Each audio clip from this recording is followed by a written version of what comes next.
Today on the Auburn Torch, here's a pin for Larry Vickers. Picking up that signature win. He can sign a signature win. Let's get into it.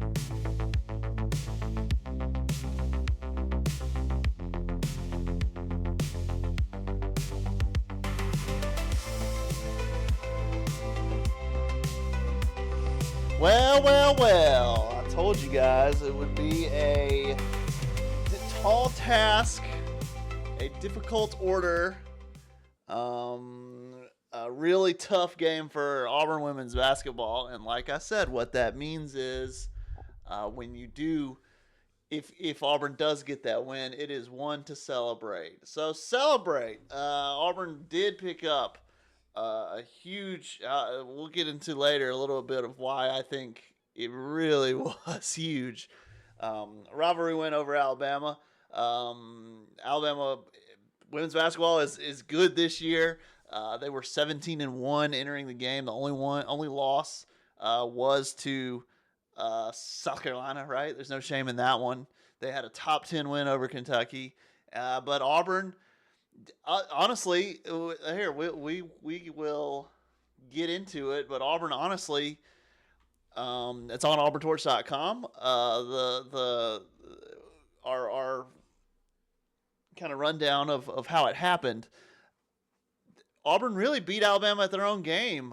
The defense just clamps down. 2 8-point quarters for Alabama, which are Alabama's two new season low court. Right, they hadn't scored that few all season, and Auburn held them to 8 points twice.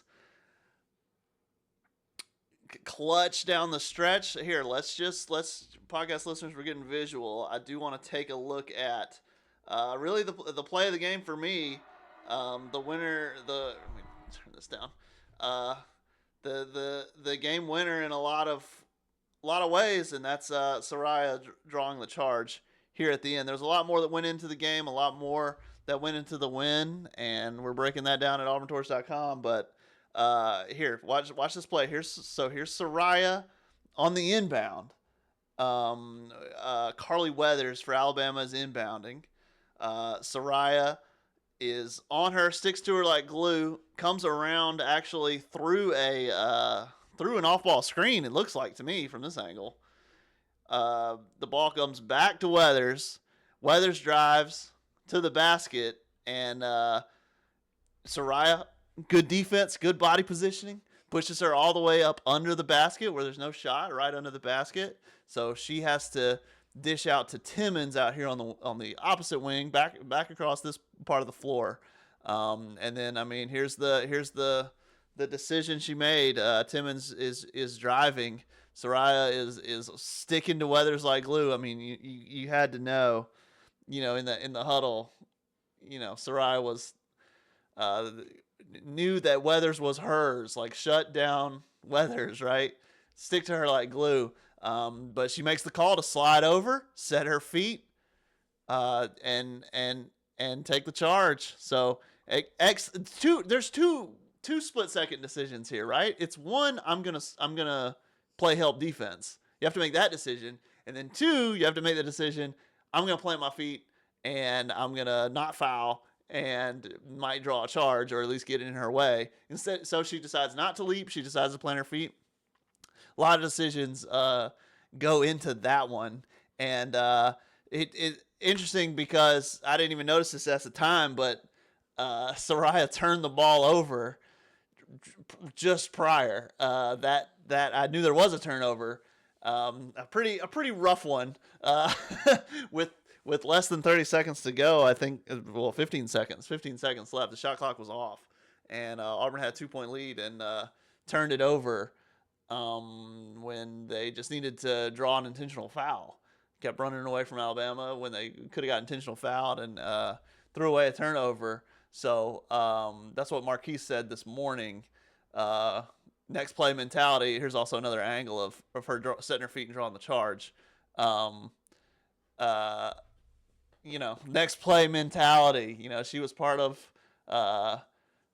she was if you're watching on YouTube, you got a view of my cat here. This is his debut. He has not. He's been a little shy to the. Hey Miles. His name's Miles. I named him after Spider-Man. Anyway, next play mentality, and Soraya. I mean, that was a really big one. I mean, if you didn't watch the game, it looked pretty dire at times. In the fourth quarter, Auburn had a 9-point lead. Alabama completely erased it. Caitlin Duhan, one of Auburn's best players, fouled out. But Auburn, the key, and talking about this at auburntourist.com, Auburn, we looked at shooting from the field wasn't any better than usual, really, not noticeably. 3-point field goals made wasn't better than usual, actually a little bit down from usual. But all those were very close to average for Auburn, very close to Auburn's every game.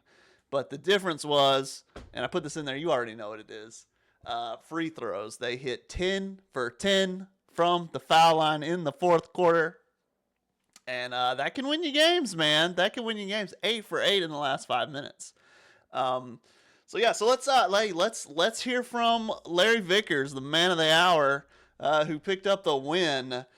This first clip. This is about Soraya, and like we were talking about, how she had that next play mentality and drew that charge. Yeah, I mean, Soraya's a really good free throw shooter. I wish you just would have held it.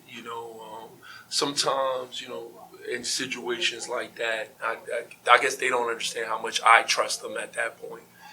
So she tried to throw a pass that wasn't there. It could have got deflected. I didn't want to use my challenge on it and risk losing the timeout. But she's one of our better defenders, and we know that, and she knows that. And she did an excellent job being low man, sliding over and taking the charge. I was super proud of her because, sometimes situations like that, when they go bad, student athletes kind of hold on to them. So she doesn't have to hold on to this one at all. And then next time she gets in that situation, she'll just take the foul and go make the free throws. We'll go back to Larry. This is him talking about Caitlin Duhan fouling out.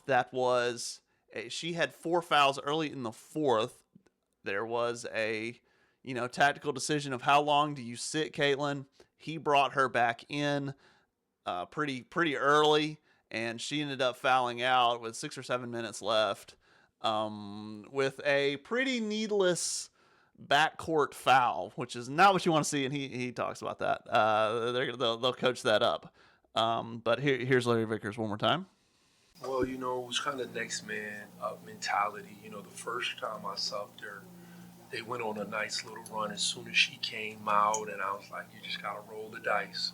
In games like this, I don't want to regret not playing, one of my best defenders in the stretch. We'll talk tomorrow about her being disciplined and not going for the reach there, even though the ball was there. But I thought our group did a good job of, rebounding together as a collective, as a group.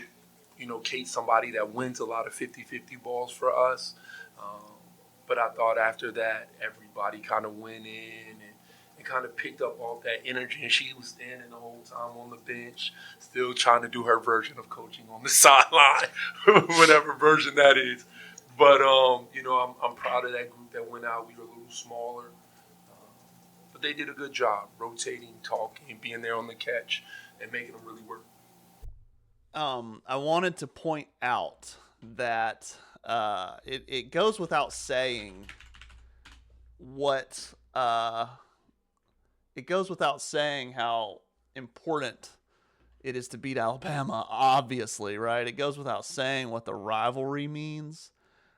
But I also want to point out it was a great time for Larry Vickers to get a signature win, because Auburn's next 4 games are all in the SEC. Or no, not all in the SEC, sorry.